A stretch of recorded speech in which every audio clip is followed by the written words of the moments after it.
आज आप लोगों के साथ फिर से एक नई संभावना और नए दृष्टिकोण के साथ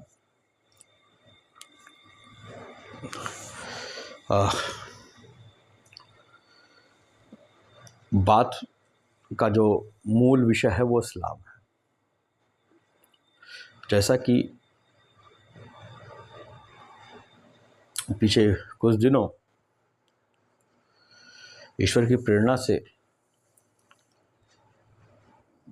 इस इस्लाम के विषय में चिंतन करते करते, शोध करते करते मैं एक ऐसे अवधारणा पर पहुंचा, एक ऐसे मार्ग पर पहुंचा जहां पर इस इस्लाम के विषय में एक नया दृष्टिकोण, एक नई अवधारणा मेरे सामने प्रस्तुत हुई। देखिए, बात ये होती है कि जब आप किसी चीज़ को समझने की कोशिश करते हो तो वो उस चीज़ों की समझ जो है वो समझ बेसिकली आपके अंतःकरण से पैदा होती है। तो ये बात शुरू होती है 1.5 साल पहले। हमारे बहुत बेहतरीन दिल अजीज प्यारे भाई हैं हजरत मोहम्मद हुसैन फारूकी साहब, गवर्नमेंट जॉब में हैं, सेक्रेटरी हैं पंचायत विभाग में। तो ऐसे मेरी उनसे बातचीत हो रही थी तो उन्होंने कहा कि बड़े भाई भैया ऐसा है कि ये जो हम कुरान शरीफ की आयतों को लोगों से सुनते और समझते हैं, तो ये जो बहुत अच्छी बात हो कि हम इसको खुद इसकी मीनिंग को फाइंड आउट करें और जो इसका वास्तविक अर्थ है उसको हम समझने की कोशिश करें। तो ये बीज उन्होंने उस दिन डाल दिया था मेरे अंदर कि नहीं, बात तो आपकी सही है। और चूँकि मैं खुद जो है हमारे गुरु हैं, हाँ, मेरे गुरु रहे एक सूफ़ी साहब, हज़रत सूफ़ी अब्दुल रहमान ख़ान साहब अलैहि रहमा। तो मेरा पूरा जीवन उनसे काफ़ी प्रभावित रहा, उनके चरित्र से, उनके विश्वासों से, उनकी मान्यताओं से, उनकी समझ से। मैं उनको पहला अपना आध्यात्मिक गुरु मानता हूँ और चूँकि हैं वो मेरे आध्यात्मिक गुरु, पहले आध्यात्मिक गुरु वही रहे। तो मेरा ये मानना है कि सदैव ईश्वर जो है वो तरीक़ों का निर्माण करता है। वो किसी वसीले से, किसी जरिए से आपके सामने पेश होता है और वो अपने ज्ञान को पेश करता है। कोई चीज़ आसमान फाड़ करके नहीं गिरती, एक तरीके से उस असीम शक्ति की प्रेरणा से किसी न किसी माध्यम से आपके सामने प्रस्तुत होती है। क्योंकि इस विषय का मैं सदैव शोधार्थी रहा। जो मेरे को पिछले सुनने वाले हैं तो वो जानते हैं इस चीज़ को बहुत बेहतरीन तरीके से कि मेरी मान्यता है, मेरा विश्वास है कि संसार में कोई भी चीज़ गलत नहीं है। हर एक चीज़ का सही होना और गलत होना एक ही वक्त में संभव है। वो टोटल डिपेंड करता है उस व्यक्ति के ऊपर, जो व्यक्ति उसको समझने की कोशिश कर रहा है। इसके बारे में मैंने पिछले सेशंस में बात भी की है मैंने कि एक ही समय में चीज़ें गलत और सही कैसे हो सकती हैं।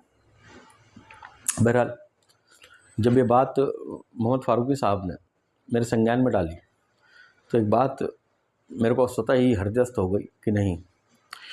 तो इसी बात के चलते चलते इस रमज़ान शरीफ में मेरे अंदर एक इच्छा उत्पन्न हुई कि इसको ग्रामेटिकली देखा जाए। और ये बात हुई, एक और मित्र हैं मेरे मूसा साहब, ये उनसे भी प्रेरणा मिली मेरे को, जो कि वेब के दोस्त हैं, जो वेब पर हैं मेरे साथ में ऑनलाइन। तो उन्होंने इस ग्रामेटिकली कुरान शरीफ को उन्होंने कुछ समझाया। तो इस चीज़ ने मेरे को और प्रेरणा दी कि मैं अरबिक ग्रामर को समझूं, उनके रूट वर्ड्स को समझूं। और ये ज़्यादा बेसिकली ठीक है कि हम चीज़ों को उनकी यथास्वरूप स्थिति में समझें। सिंपल कि जो उसके वर्ड्स हैं, उसकी जो मीनिंग है, उसको एज इट इज़ लें, उसके अंदर हम कोई चीज़ प्लस और माइनस ना करें। जब उनके रूट वैल्यू को समझ लेंगे तो चीज़ें हमारे लिए और आसान बन जाती हैं। और विश्वास और प्रेम एक ऐसी चीज़ होती है जो कि किसी भी चीज़ को अतिशयोक्तिपूर्ण बना देता है। उसका जो लेवल है, हमारी भावनाओं से वो लेवल बहुत हाई हो जाता है। और ये समझने के बेसिस पे तो हम चीज़ों को ग्रामेटिकली अरबिक वर्ड्स से समझें। तो जब मैंने इस चीज़ का प्रयास शुरू किया तो जो चीज़ मेरे सामने निकल कर के आई उसने मेरे को एक नई दृष्टि दी, नया दृष्टिकोण दिया उसको समझने का। और मैंने समझा इसको कि वास्तव में बहुत ही बेहतरीन किताब, बहुत ही बेहतरीन मार्गदर्शिका जीवन को निभाने के लिए कुरान शरीफ साबित हो सकती है, अगर लोग इसको सही तरीके से समझ करके इस पर गौर व फिक्र कर कर चले तो।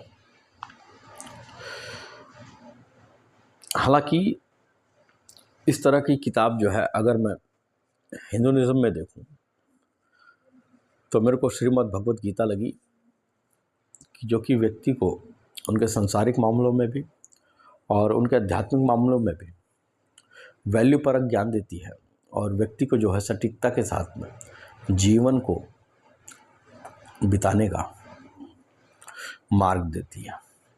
बहरहाल मैं इसमें मर्ज नहीं करूँगा। यहाँ पर मैं जो भी बोलूँगा इस वक्त वो मेरी स्वतः की चिंतन है, ये मेरी पर्सनली स्वतः की चिंतन है। और ये केवल मैं इसलिए बोलता हूँ हमेशा, मैंने पहले भी बोला, चाहे मैं हिंदुइज्म पे बोलूँ, चाहे मैं बौद्धिज्म पे बोलूँ, चाहे मैंने इस्लामिक विज़न पे भी बोला हुआ, ये केवल बोलने का महज तात्पर्य मेरा इतना है कि मैं आप लोगों को चिंतन का मौका दे सकूं कि आप लोग फिर से इसमें और गौर व फिक्र करो। ख़ास तौर पे विशेष फोकस है मेरा एक छोटा भाई है, मेरा बच्चा भी है, वो शहबाज भाई। तो ये उसके लिए है क्योंकि उसके अंदर एक चिढ़ मौजूद है आजकल के माहौल को देखते हुए। तो बेसिकली मैं चाहूँगा कि मेरा चाहना केवल इतना ही है कि आप लोग गौर फिक्र करें। तो इस्लाम के बारे में हम सुनते आए हैं कि लोग आमतौर पे बोलते हैं कि इस्लाम जो है शांति का धर्म है, शांति का धर्म है, शांति का धर्म है। जबकि अगर सबसे ज़्यादा मैं अशांति, अगर हम प्रैक्टिकली देखें, एक प्रैक्टिकल बात मैं कर रहा हूँ, अगर प्रैक्टिकली हम देखें तो सबसे ज़्यादा अशांत धर्म जो है वो इस्लाम है। जबकि बेसिकली उसकी मीनिंग क्या बताई जाती है कि शांति का धर्म है। तो जो धर्म बेसिकली अशांत हो वो शांति का धर्म कैसे हो सकता है? इसका मतलब कि उसके बीच में कुछ गैप है, कुछ ऐसी चीज़ मिस आउट हो रही है। चलिए मैं मान लेता हूँ कि इनकी अशांति दूसरे कौमों के साथ में, दूसरे धर्म के लोगों के साथ में हो सकती है, एक दूसरा विषय वस्तु। लेकिन अगर वो ना भी रहें तो इनके अपने धर्म में जो बहुत सारी शाखाएं हैं, विरोध होना गलत बात नहीं है, विचारों का मतभेद होना गलत बात नहीं है, लेकिन विचारों का मतभेद जो है एक सामाजिक बहिष्कार का रूप ले ले या फिर किसी हिंसक कार्य का रूप ले ले तो शांति का धर्म कहाँ रहा?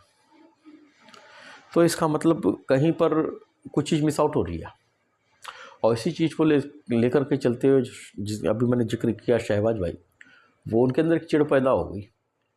उन्होंने कहा कि नहीं, ये मेरे को तो अभी चिढ़ पैदा हो रही है इनके अंदर, ये तो टोटली गए हुए लोग हैं, गॉन केसेस है। तो ये शब्द पर्सनली उस बच्चे के लिए है कि यदि हम चीज़ों को समझने की कोशिश करें तो किसी भी चीज़ का समझना जो है वो हमारे स्वतः के लिए होता है, ना कि वो सामाजिक होता है, ये व्यक्तिगत होता है। और आप व्यक्तिगत किसी चीज़ को समझ लेते हो तो वो आपका निर्माण करती है। आप जो निर्मित होते हो, एक फूल की तरफ खिलते हो और उसकी खुशबू चारों तरफ फैलती है, जिससे समाज का निर्माण होता है। तो समाज को देख करके, किसी और व्यक्ति को देख करके आप किसी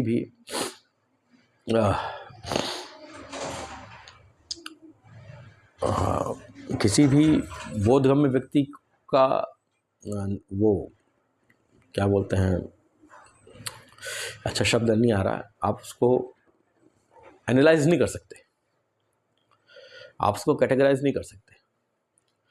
और जब ये अर्थ मेरे सामने आए तो मैंने स्वतः पाया कि एक नया दृष्टिकोण, मैंने बात की है कि नया दृष्टिकोण।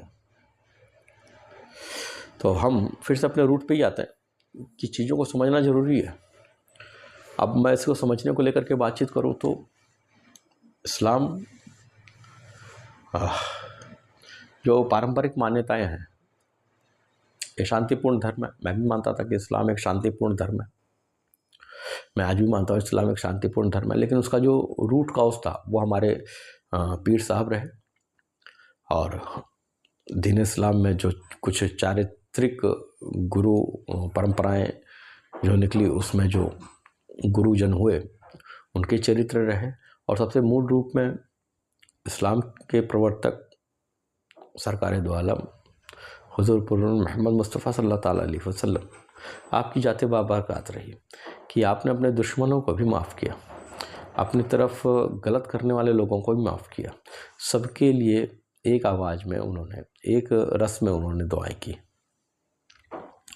तो यहाँ से मैं हमेशा मीनिंग लेता था कि ये शांति का धर्म है। लेकिन वास्तव में जब मैं ग्रामेटिकल अरबिक पे गया तो इसकी जो मूल अवधारणा ही है, हम भले ही उसको अपने जीवन में ना उतारें, लेकिन इसकी जो मूल सीख है वो शांति की ही है। इसमें कोई भी बाह्य आडंबर नहीं है, किसी प्रकार का भेद नहीं है, और हम उसको एज इट इज़ अपने जीवन में अगर उतारते हैं तो एक अच्छे समाज का निर्माण संभव है। हालांकि बहुत सारे ऐसे विषय हैं जिनके ऊपर वो हो सकता है, क्या कहते हैं, मतभेद हो सकता है। हालांकि वो मेरे लिए भी समझने का विषय है, इस नए दृष्टिकोण में, इस नए प्रकाश में उनको भी जानने का विषय है। और जब ये नया दृष्टिकोण मुझे मिला तो ये शाब्दिक रूप में मेरे को इसने बड़ा ही संतुष्ट किया। तो इस्लाम को अगर हम ग्रामेटिकल वे में ही समझें तो हम उस पर चंद बातों की हमारा बैठ के चर्चा करेंगे। वो चंद बिंदु होंगे जिन पर मैं चाहूँगा कि आप गौर फिक्र करें। हालांकि ये सबके लिए नहीं है, क्योंकि हर कोई अपने जीवन की दिनचर्या में व्यस्त है, उसको रोज़ कमाना है, रोज़ खाना है। हमारे पास इतना मौका ही नहीं है कि हम इसको अच्छी तरीके से समझ सकें। और यही सबसे बड़ी गलतफहमी का बेस बनता है कि हम जो है गलतफहमी में चीज़ों को उस हिसाब से देखने लगते हैं जिस हिसाब से वो हमको बताई जा रही होती है। और लोग अपने फ़ायदों के लिए, अपने अहंकार की तुष्टि और पुष्टि के लिए तमाम सारे एक्शंस हमसे करवाते हैं, जो कि भोले भाले लोग हैं जिनको पता नहीं वास्तव में उनको टीचिंग्स क्या मिली हुई हैं। तो हर एक व्यक्ति जो खाली है, जिसके पास थोड़ा सा भी अक्ल है और समझ है, तो उन लोगों का मैं आह्वान करूँगा इस अपने रिकॉर्डिंग के माध्यम से कि वो चीज़ों को समझें और वास्तव में जो चीज़ें हैं उसको जो है समझ करके अपने चारों तरफ, अपने लोगों के बीच में उसके यथार्थ मीनिंग को फैलाएं। चूँकि एक इस्लामिक व्यक्ति से अगर मैं पूछूं कि संसार का सबसे पुराना धर्म कौन सा है, तो वो डायरेक्टली बोलेगा कि संसार का पुराना धर्म जो है इस्लाम है। जबकि इस्लाम के बारे में ये है कि जो नॉर्मली इतिहासकार मानते हैं और नॉर्मली जनरली जो पूरा विश्व मानता है, वो कहता है कि इस्लाम जो है वो 1400 साल पहले आया हुआ धर्म है। 1400 साल पहले आया हुआ धर्म, इस पे काफ़ी बातें उठती हैं। तो एक मुस्लिम जो जानकार है वो कहता है कि नहीं, हज़रत आदम अलैहिस्सलाम जो इस संसार में आने वाले प्रथम व्यक्ति थे, प्रथम आदमी थे, हज़रत आदम, जिनके नाम से ही नाम जो है वो आदम पड़ा, तो वो जो है इस्लामिक थे। हाँ, और जो सीखें मिली बुज़ुर्गों से, सरकार दो आलम से सल्लल्लाहु अलैहि वसल्लम, आपके जाते बाबरकत से, तो इससे साबित हुआ कि आपने भी फरमाया कि मैं कोई नया दिन लेके नहीं आया, मैं उसी पुराने दिन की पुनर्स्थापना के लिए आया हूँ। ये आपका एक स्टेटमेंट है जो कि सभी दीनी भाइयों को पता होगा। तो हालांकि कुरान शरीफ भी ये दावा करता है कहीं पर, अब मेरे को एग्जैक्ट सूरा नहीं पता, याद नहीं आ रही है, जिसमें कहता है कि हमने अलग अलग कौमों में नबियों को भेजा, रसूलों को भेजा और उनके लिए शरीयतें बनाई।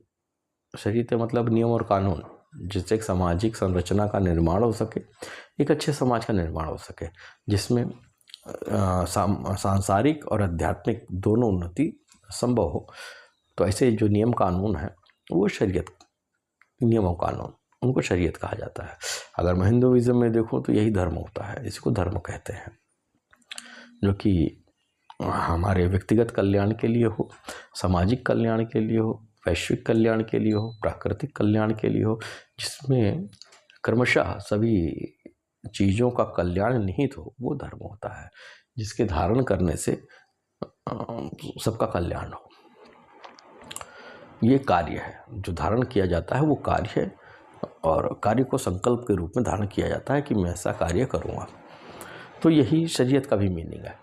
तो सबके शरीयतें उनके देश, हाल, काल, परिस्थिति के अनुसार अलग अलग रही, सबके तौर तरीके अलग अलग रहे। तो आप कैसे कह सकते हो कि वो भी इस्लामिक विज़न पे ही थे, तो इस्लाम सनातन है।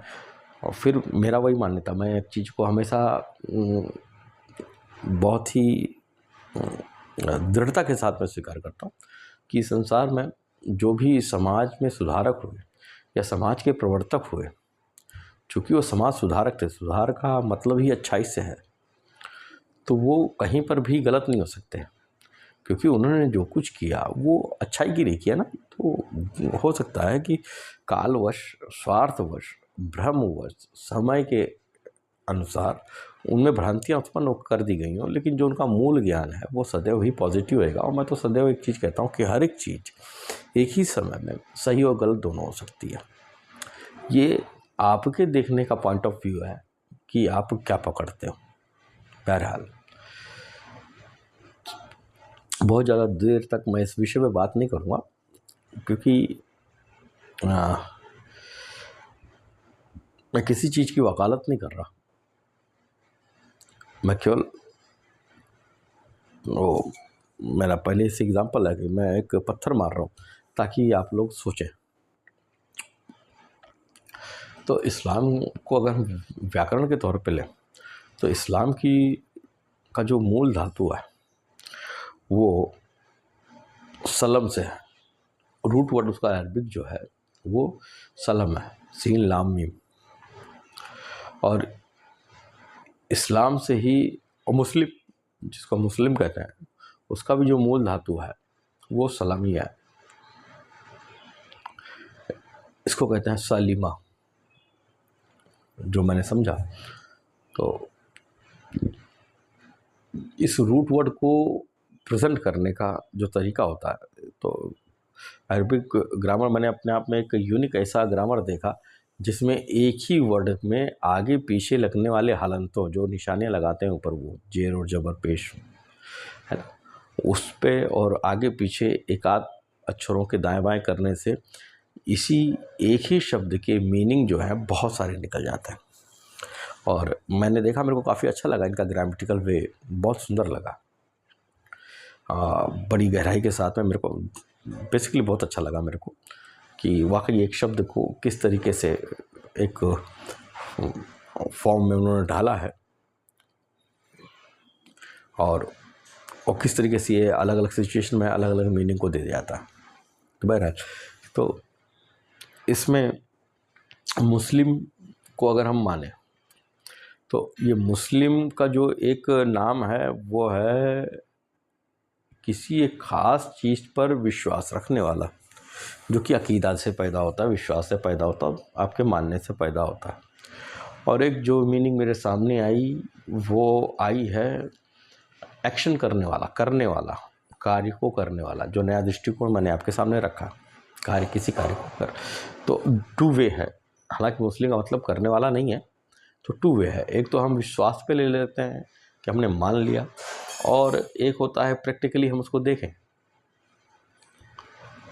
तो ये टू वे निकले मेरे सामने, एक तो मानने वाला, दूसरा जानने वाला, जो जानने की कोशिश कर रहा है। एक जिसने मान लिया, तो मान्यता में तो हम पूरे समाज को देख ही रहे हैं, क्या मान रहा है, कैसे मान रहा है, उसमें आपस में लड़ाई हो रही है। तो यहाँ पर जो मेरा शोध कार्य हुआ ग्रामेटिकली, वो जानने वालों को लेकर के हुआ, कि इसको जानने का जो प्रयास करें। तो इस पॉइंट ऑफ व्यू से देखें तो बेसिकली अगर हम इन शब्दों के अर्थों को ढूंढते हैं तो ठीक है, फिर मैं कह सकता हूँ कि इस्लाम ही सनातन है, फिर मैं कह सकता हूँ, क्योंकि इसके जो मीनिंग्स हैं मेरे सामने, उस मीनिंग से पॉइंट ऑफ व्यू से मैं बात कर, किसी विश्वास की बात नहीं है ये, तो सनातन हो सकता है, बेसिकली सनातन हो सकता है। अगर वो कहे कि हाँ भाई इस्लाम सनातन है, क्योंकि इस्लाम फिर एक गुण है, फिर एक धर्म नहीं है, फिर इस्लाम एक, अगर वो जानने के स्वरूप में आ गया तो फिर एक गुण हो जाएगा कि हम कुछ जानने की कोशिश कर रहे हैं। जैसे कि एग्जांपल ले लो, मैं मुस्लिम से शुरू करता हूँ। इसकी जो बेसिक धातु है वो सलम की है, और इसको जो हम कहते हैं सलम को, अगर हम इसको समझने की कोशिश करेंगे तो एक व्यक्ति इसमें ऐसा, एक पार्ट ऐसा निकलेगा कि उस सलम को हम स्वयं के ऊपर इस्तेमाल करें, या उस सलम को हम किसी दूसरे के ऊपर इस्तेमाल करें, है ना।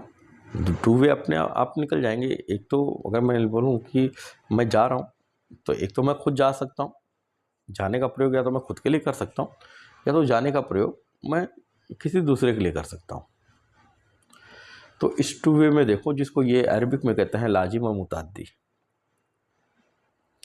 लाजिम में मैं तो हूँ ही, अब मेरे को किसी शब्द की ज़रूरत नहीं है, लेकिन जब मैं किसी दूसरे को प्रेरित करता हूँ, किसी के दूसरे के बारे में बात करता हूँ, तो उसमें मेरे को कोई व्यक्ति चाहिए, एक सेकंड पर्सन चाहिए, जिसके ऊपर मैं इशारा कर रहा हूँ कि फला व्यक्ति वो काम कर रहा है, फला व्यक्ति कर रहा है, उसमें एक दूसरा व्यक्ति भी चाहिए। तो उसको कहते हैं लाजिम और मुताद्दी। ये ग्रामेटिकल विषय वस्तु है, इस तभी तो मेरे को मैं हतप्रभ हुआ। बहरहाल हम फिर से पॉइंट पे आते हैं, बहुत ज़्यादा लंबा नहीं खींचूंगा इसको, क्योंकि बड़ा बोर विषय है। जब तक आपके अंदर जिज्ञासा नहीं उत्पन्न होगी तो इसका रस आपको नहीं मिलेगा। बहरहाल जो मेरी समझ में आया मैं उन बातों को रखता हूँ, और फिर आप इन बातों को लेकर के जब नए कुरानिक आयतों को पढ़िएगा तो इस मीनिंग्स को उनकी जगह पे रख के गौर फिक्र करिएगा। ग्रामेटिकली उतरने की ज़रूरत नहीं है, ग्रामेटिकली तो मैं तो उतर चुका, फिर भी आपको शौक़ है आप उतरिए, आप इन चीज़ों को जानिए, आपका हक है कि आपको जानना है। खासतौर पर मैं मुस्लिम भाइयों से कह रहा हूँ, आपको ज़रूर जानना चाहिए। और हर एक माशरे में, हर एक माहौल में, हर एक सामाजिक सिचुएशन में एक व्यक्ति ऐसा होना चाहिए जो कि प्योरली इन चीज़ों को ग्रामेटिकली समझे और अपने लोगों के बीच में इसको दिखाए, किसी पूर्व मान्यताओं से हट करके। आप उनको गलत ना कहो कि वो गलत है, आपकी समझ उतनी नहीं कि आप उनको सही साबित कर सको। ये मैं बुज़ुर्गों की निस्बत से बोल रहा हूँ, जो वली इकराम है, औलिया इकराम है, इनकी निस्बत से मैं बात कर रहा हूँ। इनको गलत साबित करने की कोई ज़रूरत नहीं है, इनको रखिए साइड में, रखिए थोड़ी देर, आप इनको ग्रामेटिकली समझिए, क्योंकि हमारी अवकाश नहीं है। मैं अपनी बात कर रहा हूँ, छोटा सा व्यक्ति, मैं विद्वानों से कहाँ झंझट पैदा करूँगा। हाँ, मेरे मालिक ने मेरे को जो अकल और फ़हम दिया, मैं उस पर गौर फिक्र करता हूँ, क्योंकि मेरा अधिकार है मैं इसको समझूँ। तो बहरहाल आप लोगों को दावत, और जो लोग दूसरे धर्म से बिलोंग करते हैं वो भी सुन रहे हैं, इसलिए मैं खड़ी हिंदी में बात कर रहा हूँ, ताकि दूसरे लोग भी सुने इसको, कि वास्तव में मुस्लिम की सीखें बुरी नहीं है, मुस्लिम्स बुरे हैं, और उसका कारण उनका अपना परिवेश है। तो इसमें जो भी बेहतर हो सकता है लोग करें। और मैं तो एक चीज़ मानता हूँ कि अच्छी चीज़ें चाहे जहाँ पर भी हो, उसको वहाँ से उठाना चाहिए, उसका इस्तेमाल करना चाहिए। अच्छी चीज़ें ही सब जगह फैली हुई हैं, ये हम हैं जो अच्छी चीज़ों का भी इस्तेमाल गलत तरीके से करने की कोशिश करते हैं, और हम ही उसको गंदा बनाते हैं। बहरहाल फिर आते हैं मुद्दे पे। तो जब एक तो हो गया ये लाजिम, मैंने अपने लिए इस्तेमाल किया, अगर मुतादी यानी कि दूसरे के लिए इस्तेमाल किया तो उसमें किसी व्यक्ति का होना ज़रूरी है। तो अगर मैं इसका रूट वर्ड लूँ तो इसका जो रूट वर्ड आएगा वो सलीमा, यानी कि वो सलामत हुआ। फिर मैं अपने लिए प्रयोग करूँ तो इसका दूसरा हुआ, तो सलीमा का मतलब हो गया कि मैं सलामती में हूँ, मैं ठीक ठाक हूँ, मैं सलामत, मेरे को कोई खौफ नहीं है, मेरे लिए कोई बुराई नहीं पैदा कर रहा। युसल्मू कि बस मैं अब सलामती में हूँ, है ना। तो वो सलामत में हुआ, सलीम युसलमू, बस मैं सलीम हूँ, अब मैं सलामत हूँ। अब ये तो मेरे लिए हो गए दो शब्द। अब इसको मैं किसी दूसरे के लिए प्रयोग करूँगा तो पहला आएगा क्या, असलमा, उसने सलामती दी। इसके अलावा युसलमू, वो सलामती देता है। और सलामती का मतलब क्या है, सलामती का मतलब यह है कि अब आपके जरिए से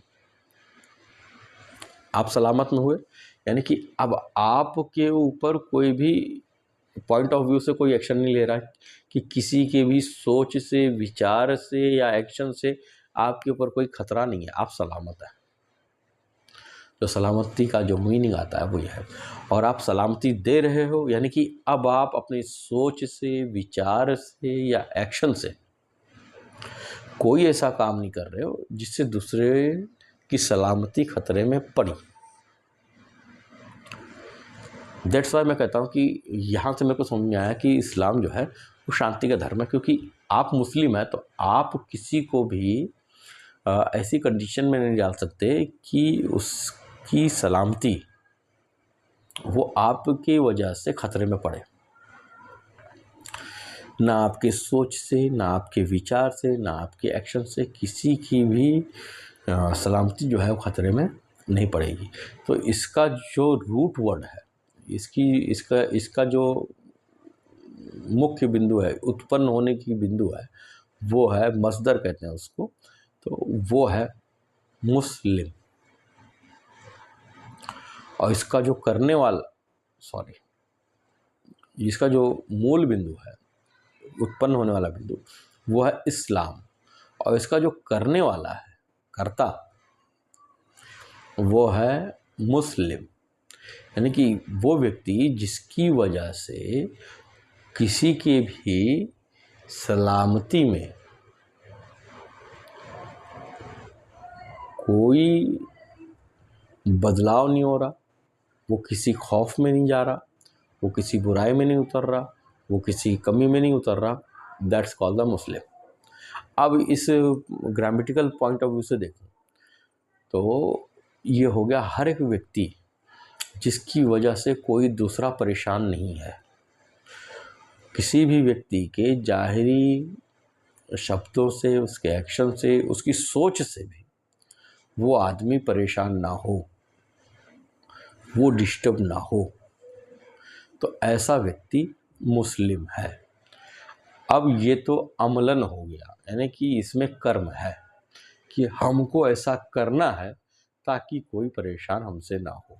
एक है विश्वास का इस्लाम, जिसको हम मान रहे हैं कि ऐसा आदमी जो कि ईमान लाए, ईमान ला करके वो शरीयत के तमाम अरकानों को पूर्ण करे, वो है मुस्लिम।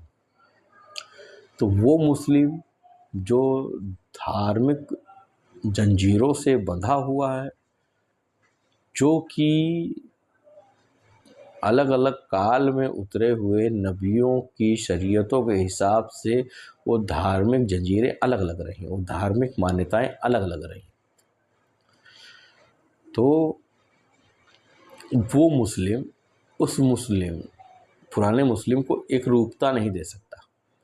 लेकिन अगर मैं कहूँ कि इस्लाम सनातन है, तो आपको ये मानना पड़ेगा, हमको ये समझना पड़ेगा कि अगर इस्लाम सनातन है तो हम इसमें शरीयत को नहीं पकड़ सकते, इसमें शरीयत को हम नहीं पकड़ सकते, क्योंकि शरीयतें तो हमेशा अलग अलग रहीं, जो धार्मिक मान्यताएं रहीं वो अलग अलग रहीं, उसके जो कर्मकांड रहे वो अलग अलग रहे। तो सलामती देना, दूसरों को किसी भी स्तर पर परेशान ना करना और ना होने देना, अपने जरिए से किसी को परेशान ना पैदा करना, अगर इस अमलन कर्म के स्वरूप में मैं इसको मान के चलूँ, ये अर्थ मैं इसका लूँ, तो मैं ये कहूँगा दावे के साथ में, फिर तो दावा है कि वास्तव में इस्लाम जो है वो सनातन है, शुरुआत से ही है। क्योंकि एक मनुष्य जो है एक नेक तब हो सकता है, एक मनुष्य ही तब हो सकता है जब वो किसी को अपनी व्यक्तिगत जात से परेशान ना करे, उसके लिए कोई परेशानी उत्पन्न ना करे। ये मेरा पहला मुकदमा जो कि इस्लाम और मुस्लिम को लेकर के हुआ। तो हम किस मुस्लिम के तरफ ज़्यादा तवक्को रखते हैं? वो मुस्लिम जो धार्मिक कुंठाओं में, धार्मिक बंधनों में बंधा हुआ है, या वो मुस्लिम जिसको अरबिक ग्रामर में अगर हम समझने की कोशिश करें, अरबिक ग्रामर के हिसाब से, कि एक ऐसा व्यक्ति जो कि किसी के लिए भी टेंशन नहीं है, किसी के लिए भी परेशानी नहीं पैदा कर रहा, वो सबको स्वतंत्र जीवन जीने की ढील दे रहा है कि उसकी अपनी जात से किसी को परेशानी नहीं है। तो 2 पॉइंट आए मुस्लिम के।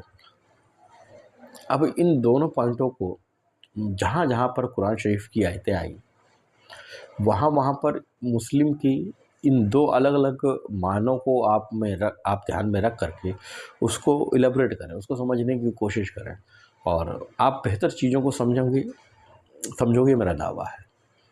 ये एक मुकदमा मैंने यहाँ पर रखा। दूसरा जो शब्द आता है वो आता है मोमिन। एक होता है मुस्लिम, दूसरा शब्द आता है मोमिन। तो जो अगर ये दोनों के एक ही मीनिंग होते तो ये 2 शब्द नहीं होते। कुरान शरीफ की एक आयत है, अब वो आयत मेरे को नहीं याद आ रही, उसमें अल्लाह ताला स्वयं को मोमिन कहता है कि मैं अल मोमिन, मैं स्वयं ही मोमिन हूँ। ये आयत है चैप्टर 59 आयत 23 शायद यही है, अलग हो गया। तो उसमें क्या कहते हैं, अल्लाह ताला खुद को मोमिन कहता है। अगर मोमिन का मायने केवल यह है कि एक ऐसा व्यक्ति जो कलमा तैयब को पढ़े, शहादत दे, है ना, तो जो अल्लाह पर विश्वास रखे, जो दोजख और जन्नत पर विश्वास करे, गैब पर विश्वास करे, अगर ऐसा शख्स मोमिन है तो यार क्या इब्लीस कभी अल्लाह का इनकारी रहा? नहीं ना।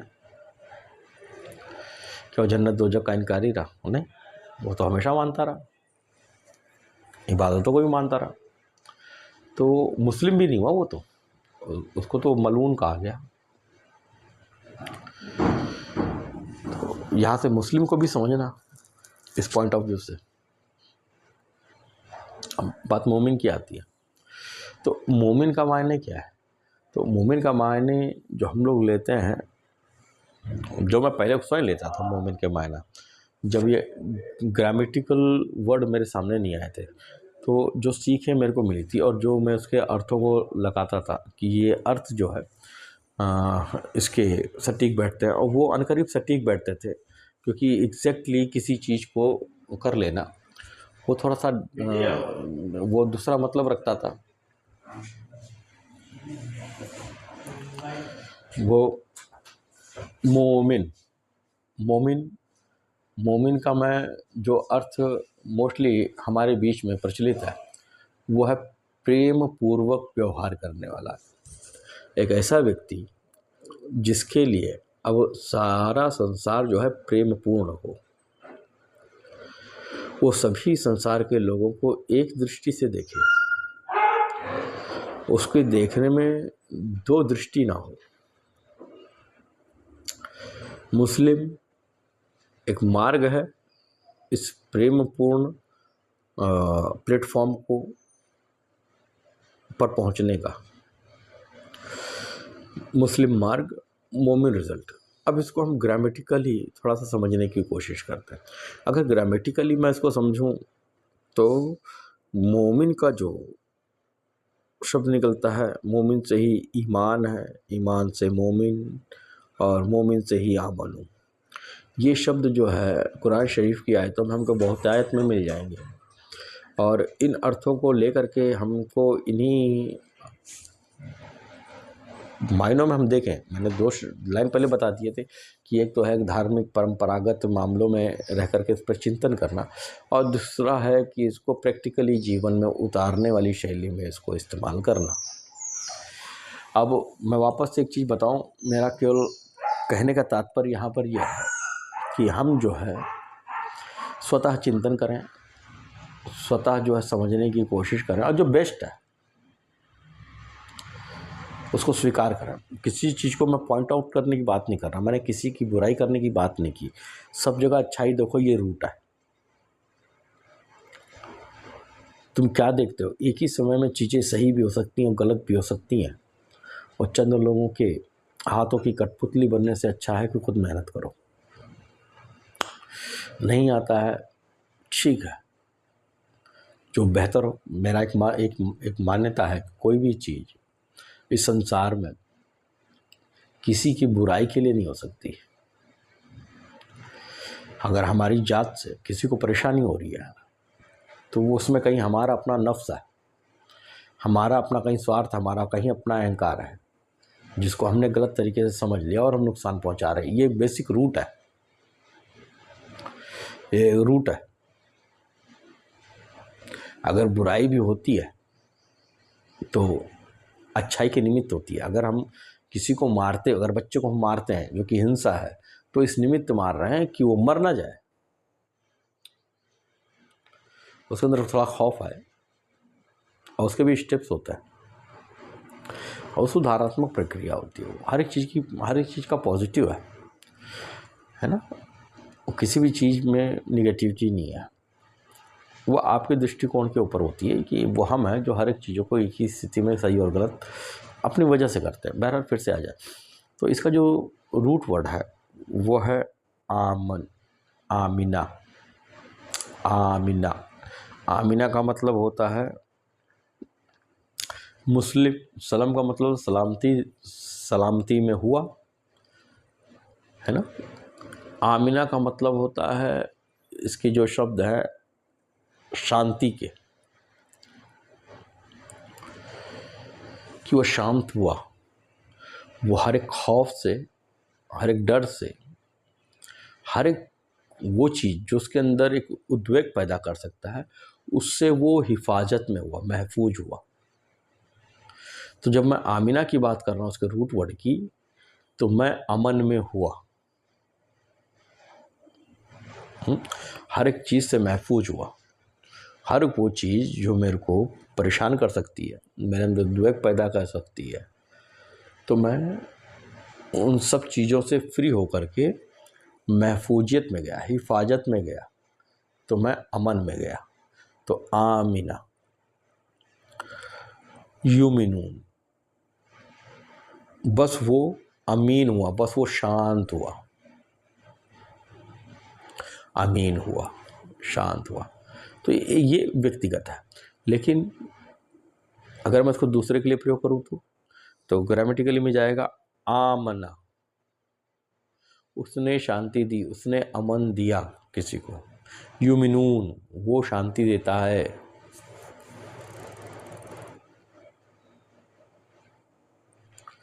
अब वो देता है, अब यहाँ पर अमल आ गया और यहाँ पर कर्म आ गया, यहाँ पर कार्य आ गया। यानी कि मुस्लिम में क्या था, उसकी वजह से, उसके अपने कार्य से कोई ऐसा कार्य नहीं हो रहा था जिससे किसी को परेशानी हो। मोमिन में अब क्या है, यहाँ पर कार्य है, यहाँ पर कर्म है, लेकिन ये ऐसा कर्म है जिसकी वजह से दूसरों को अमन मिल रहा है। ये दोनों में एक लिटिल फर्क है। उसमें उसकी अपनी जात से ऐसा कोई कार्य नहीं हो रहा है जिससे कोई परेशानी में पड़े, और यहाँ पर इसकी जात से एक ऐसा कार्य हो रहा है जिससे दूसरों को जो है वो संतुष्टि मिल रही है, दूसरों को जो है वो अमन मिल रहा है। तो इसको करने वाला कौन, इसको जो करने वाला है कर्ता, वो मोमिन, और इसका मस्दर जो है वो है ईमान। इस्लाम उसका मस्दर रहा, तो अब ये ईमान है। ईमान वो है कि तुम्हारे अमल से अब किसी को महफूजियत मिले, किसी का खौफ दूर हो, कोई अमन में जाए। अब इस पॉइंट ऑफ व्यू से हम अगर उस आयत को देखेंगे कि अल्लाह ताला खुद को मोमिन कह रहा है कि मैं लोगों के खौफ को दूर करता हूँ, मैं लोगों को अमन देता हूँ, मैं लोगों को शांति प्रदान करता हूँ, तो वो आयत बहुत सटीकता से समझ में आएगी। अब इसको जो है आप अलग अलग वर्डिंग्स में लगा के देखो। ये सारी बीजें जो मैं आपसे डिस्कस कर रहा हूँ ये मूसा भाई की दी हुई हैं, और ये पॉइंट्स जो हैं ये उनके साथ में डिस्कस की हुई हैं, और I am too much thankful to him कि उन्होंने एक नया दृष्टिकोण ग्रामेटिकल अरबिक वर्ड्स को सामने ला करके उन्होंने मेरे सामने रखा, और जिसने मेरे को प्रोत्साहित किया। अब इसी की मीनिंग में हम देखें सलात, अस्सलात और सलात दो शब्द आए हैं। तो जो सलाह का मीनिंग होता है वो होता है टू वे कम्युनिकेशन। अगर हम अरब में चले जाएं तो वहाँ पर जो संचार परिवहन है, जैसे टेलीफोन वगैरह हमारे होते हैं, तो उसको सलाह कहते हैं। उसका एक अरबिक नाम है, मैंने अभी गूगल में देखा था तो अब नहीं याद आ रहा। तो इसका जो रूट वर्ड का जो मीनिंग है सलत का, वो होता है टू वे कम्युनिकेशन, किसी संपर्क माध्यम को स्थापित करना। सूफियों में प्रचलन है कि इसका मतलब होता है देखना। तो सलात का जो शब्द है वो लोगों के बीच में संपर्क को स्थापित करना भी है, और अगर हम ईश्वर की तरफ, जिसको हम नमाज मान के रखे हैं, उसकी तरफ भी संपर्क को स्थापित करना है। यहाँ पर टू वे कम्युनिकेशन होता है। अगर हम ईश्वर की तरफ कम्युनिकेशन स्थापित करें तो भी, और अगर हम सामाजिक तौर से स्थापित करें तो भी, तो टू वे कम्युनिकेशन का स्थापित होना ये सलात है। अब मैं जो दर्शन है कि देखना इसलिए ठीक है कि जब टू वे कम्युनिकेशन आदमी स्थापित करता है तो वो आप टेलीफोन पे भी रहते हो ना, तो एक दूसरे को शब्दों के द्वारा देख रहे होते हो क्यों क्या बोल रहा है। दो लोग एक दूसरे भाई आप महसूस करते हो उसको, आप मेरे से बात करो, आप सुन रहे हो तो आप मेरे को महसूस कर रहे हो ना, देखो इस रिकॉर्डिंग को, फिर भी मेरी केवल ऑडियो सुनोगे तो भी आप मेरे को महसूस कर रहे हो। तो टू वे कम्युनिकेशन है ये, दैट्स कॉल्ड द दर्शन, जिसको सूफियों के अंदर प्रचलन है।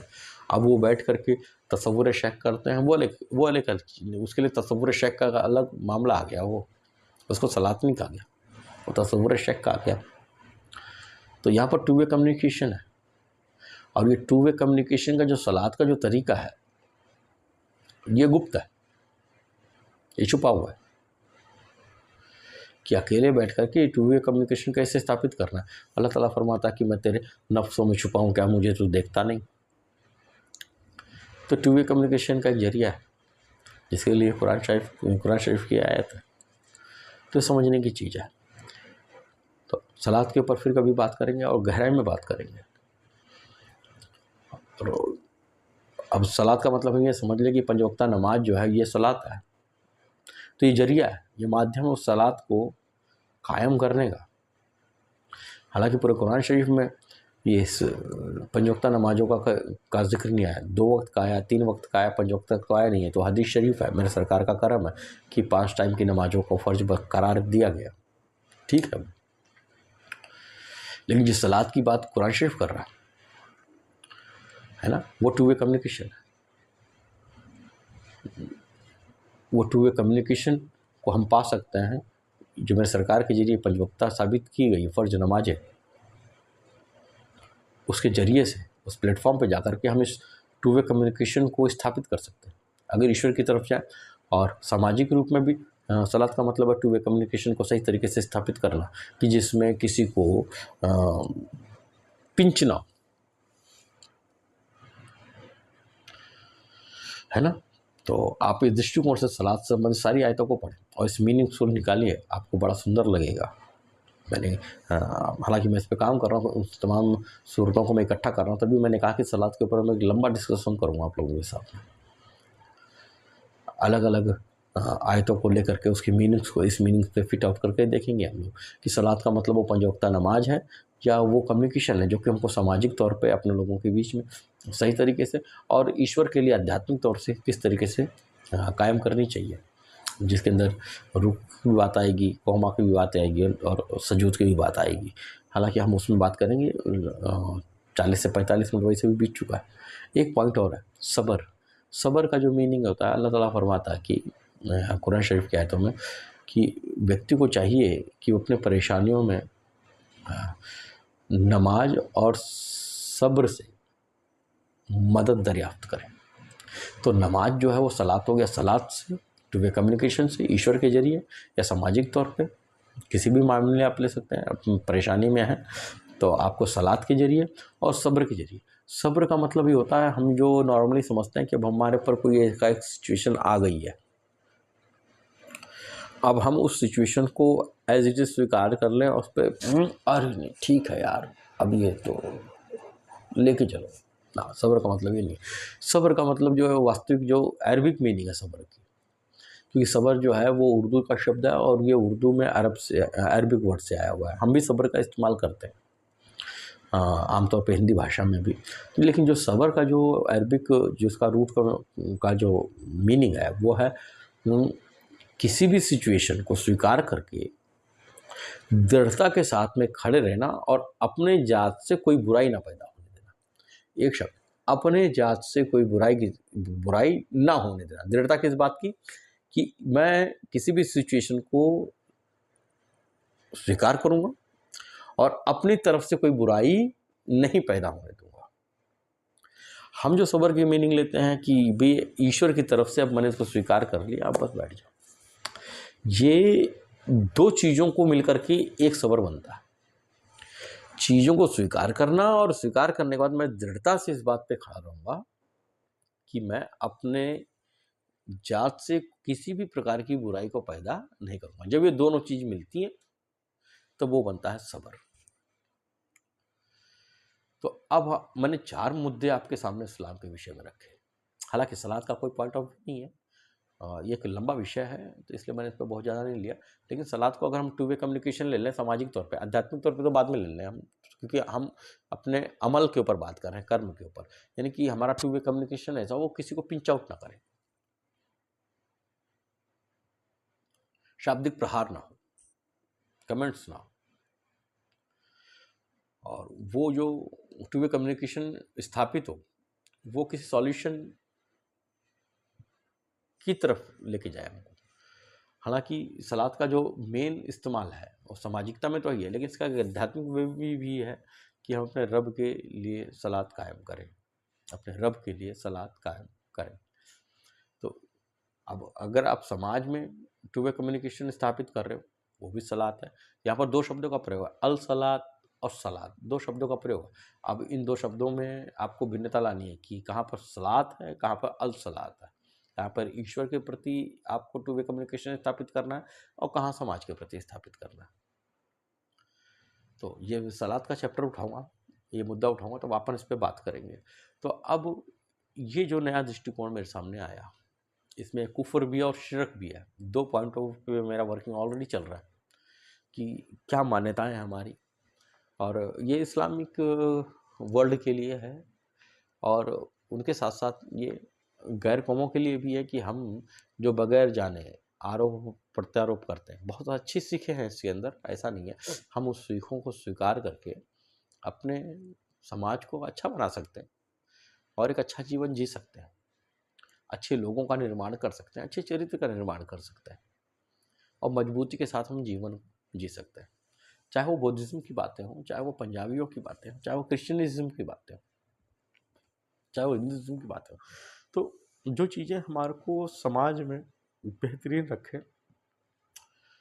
हमारे लिए अच्छे चरित्र का निर्माण करें और हमको अध्यात्म की बुलंदियों पे पहुंचाएं, क्योंकि मूल चीज़ जो है वो अध्यात्म है, वो ईश्वर की पहचान है, उसके प्रति अपना समर्पण है। तो जो चीज़ों का निर्माण कराए वो ठीक है। तो ये शब्द मेरे जो आज जो भी निकले वो उन लोगों के लिए निकले जो इस्लामिक विजन से हैं, वो इस पर गौर फिक्र करें। अनर्गल बकवास कर रहा है ऐसा सोचने की ज़रूरत नहीं है। मेरे जीवन के 2 माह 60 दिन इस पर खर्च हुए। और ये 60 दिन बड़े ही इम्पोर्टेंट है, और ये आप लोगों के लिए है। इस पर गौर व फिक्र करें। मैं किसी भी चीज़ को छोड़ने की बात नहीं कर रहा। मैं आप लोगों के, अगर मैं इसको ग्रामेटिकल अरबिक में देखूं तो इसमें किसी की भी मान्यताओं को, किसी की भी अकीदा को, किसी की भी जो उनका वो आज तक ईमान समझते रहे, उसको त्यागने की बात नहीं कर रहा। मैं अमलन बात कर रहा हूँ कि अगर मैं इसको व्याकरण के दृष्टिकोण से अमलन देखूं, एक क्रियात्मक रूप में देखूं, तो ये हमको क्या दिखा रहा है। अगर हम उसको स्वीकार कर सकें और अच्छे समाज का, अच्छे परिवार का, अच्छे चरित्र का निर्माण कर सके, तो मैं तो बोलता हूँ इट्स टू गुड, ये बहुत अच्छी किताब है। तो बहरहाल अगली बार फिर मिलूंगा मैं, क्योंकि मुस्लिम को लेकर के बहुत सारी आयतें हैं, ईमान को लेकर के बहुत सारी आयतें हैं, तो उन आयतों को अलग अलग इकट्ठा करना और एक फ्रेमवर्क में तैयार रखना, ये एक टाइम का विषय वस्तु है। और वास्तव में मेरे को इस नए दृष्टिकोण ने मेरे को संतुष्ट किया, कि वास्तव में इस्लाम जो है वो शांति का धर्म है। अगर इस निगाह से, इस नुक्ता निगाह से हम इसको जीने की कोशिश करें, तो कि हमें सलामती देना है, हमें अमन देना है, हमें सलात को कायम करना है, हमें सब्र रखना है। 4 पॉइंट ऑफ व्यू बहुत बड़ी बात हो गई। तो आप इस पर चिंतन करें, आप इस पर सोचें, और आप पाएंगे कि वास्तव में आपको जो इनामात मिले वो छोटे नहीं, बहुत बड़े हैं, बहुत बड़े। तो यहीं पर अपने बातों को विराम देता हूँ। और जो हिंदू भाई हैं या क्रिश्चियंस हैं, बौद्धिस्ट हैं, कोई ज़रूरत नहीं कि आप इसको मानो, इसके लिए बाध्य नहीं, लेकिन जानो ये ज़रूरी है। अगर आपके जरिए से किसी को दुख नहीं पहुंच रहा, किसी को कष्ट नहीं पहुंच रहा, जैसे कि जैन, तो आप मुस्लिम हो। अगर आप किसी के खौफ को दूर कर रहे हो, आप किसी को हिफाजत दे रहे हो, उसके डर को दूर कर रहे हो, तो आप मोमिन हो। प्रेमपूर्वक व्यवहार है, आप मोमिन हो। अगर आप अपने कम्युनिकेशन स्किल्स से दो लोगों के झगड़ों को मिटा रहे हो, तो आप सलात कायम कर रहे हो। अगर आप अपने ईश्वर को से टू वे कम्युनिकेशन स्थापित कर पा रहे हो, जैसा कि आपकी पंथ में, आपके मार्ग में हो, आध्यात्मिक मार्ग में जैसा वे आउट हो। मैं तो एक चीज़ जानता हूँ कि सबका लास्ट टू लास्ट आकर के जो ये माध्यम है वो एक ही है, वो माध्यम अलग नहीं है। अगर आप मेरे को फ़ोन करेंगे तो मेरा नंबर एक ही है, और कहीं से भी फ़ोन करें, किसी भी मोबाइल से करें, किसी भी नेटवर्क से करें, वो नंबर मेरा एक ही रहेगा। तो ईश्वर से भी संपर्क करने का माध्यम एक ही है, और लास्ट टू लास्ट जाकर के वहीं पर जुड़ता है, उसके अलावा और कुछ नहीं है। और ये एक बोध का विषय है, इसको समझाया नहीं जा सकता, ये आपको स्वयं पकड़ना पड़ेगा। फिर जो सब्र का मादा है, ये मेरे को बहुत अच्छा लगा कि उसका जो एक्चुअल मीनिंग है वो ऐसा सब्र है, तो आप किसी भी सिचुएशन से बाहर निकल सकते हो। आपके जरिए से किसी कभी भी कोई भी बुरा नहीं होएगा, किसी को भी परेशानी नहीं होगी। तो हम सब गौर फिक्र करें और एक अच्छे चरित्र का, अपने स्वयं के व्यक्तित्व का निर्माण करें। एक अच्छा व्यक्तित्व ही अच्छे समाज का निर्माण कर सकता है। जो भी वर्किंग है वो हमको अपने अंदर करनी है, बाहर नहीं। बाहर तो स्वतः निर्माण होता चला जाएगा। हम अगर एक व्यक्ति को अच्छा बना दें, वो भी माई सेल्फ है, होता ही है ना मोस्टली कि हम दूसरों को अच्छा बनाने की कोशिश करते हैं, और उनको अच्छा बनाने की कोशिश करने में हम खुद बुरे बनते चले जाते हैं। ये नहीं होना चाहिए। एक व्यक्ति की जिम्मेदारी है तुम्हारे ऊपर खुद को अच्छा बनाना, और ये मैंने इस्लाम से सीखा, वो नया दृष्टिकोण। पहले भी यही था, नफ्सा नफ्सी, अपने नफ्स की तरफ देखो, अपने नफ्स के लिए करो। अब ये तुम दुनियादारी के लिए कर रहे हो तो अलग बात है। अपने चरित्र का निर्माण करो। यदि आपने अपने चरित्र का निर्माण कर लिया बेहतर ढंग से, किसी भी विज़न में जाओ भाई मेरे, उसका मसला नहीं है। मसला है कि तुम्हारे अच्छे चरित्र का निर्माण होना चाहिए। अच्छे चरित्र का निर्माण हो गया तो वो चीज़ जहाँ से आपने इसका बेस लिया, वो अपने वर्किंग को पूरा हो गई। जिसने भी प्रयास किया था ये, चाहे वो गीता जी के जरिए हो, चाहे वो रामायण जी के जरिए हो, चाहे वो स्मृतियों के जरिए हो, चाहे वो बाइबल के जरिए हो, चाहे वो अ, क्या कहते हैं, यहूदियों की जो किताब है अवेस्ता, उसके जरिए हो, किसी भी जरिए से हो, अगर इस आपके पर्सनली व्यक्तित्व का निर्माण हो गया, एक अच्छे चरित्र का निर्माण हो गया कि आपकी वजह से अब निर्माण का कार्य हो रहा है, एक विकास का कार्य हो रहा है, एक अच्छाई का कार्य हो रहा है, तो बस बहुत है। अगर हर एक व्यक्ति अपने ही व्यक्ति को संवार ले, दूसरे को समझने की जरूरत नहीं है। और ये बेसिक चीज़ है जो कि हम सब जानते हैं कि जो भी सुधार कार्य होना है वो हमारे अंदर होना है, और हमने ही उस सुधार कार्य का जो प्रतिफल होता है ना, वो हमको ही मिलना है, वो किसी दूसरे को नहीं मिलेगा। आप मैंने कई मुद्दों पे बात किया है और अलग अलग तरीक़ों से बात किया है कि हम जो है, जो चीज़ चाहते हैं वो हमारे अंदर बैठी हुई है, उसको निकालना है बाहर हम नहीं। उसका एक तरीका है, फाइनेंशियल नहीं है और सोशल नहीं है, कॉन्टिनेंटल नहीं है, पर्सनल है। हम उस पर्सनल चीज़ को कितना खोद पाएंगे ये हमारे ऊपर डिपेंड है। फिर वही मुरारी बापू के कोट मेरे को याद आती है। आज से 15 साल पहले मैंने पढ़ा था, मेरे को तब बहुत अच्छा लाइन लगा था, लेकिन समझ में नहीं आया था मेरे को कि जब तक व्यक्ति खुद ना चाहे तो इस संसार की कोई भी ताकत उसे दुखी नहीं कर सकती। ये हम हैं जो स्वतः को दुखी करते हैं। तो शहबाज भाई, स्पेशली ये कैसेट जो है वो आपके लिए है, क्योंकि हर एक व्यक्ति, हर एक बीज मेरे लिए एक पौधा है और मैं चाहता हूँ उसमें से मीठा फल निकले। यदि मैं किसी के अंदर बैठ कर नहीं बोल पाया तो इस मोबाइल से सुनकर कोई मतलब नहीं। ये मोबाइल सुनना उन्हीं के लिए यही प्लस है कि मैं उनके अंदर बोल सकूं, मतलब मेरे ये विचार, मेरे शब्द उनके अंदर बोल सके। तो आप सबका दिल शुभ हो, हम सब लोग गौरव फिक्र करें और अपने स्वयं के अच्छे चरित्र का निर्माण करें।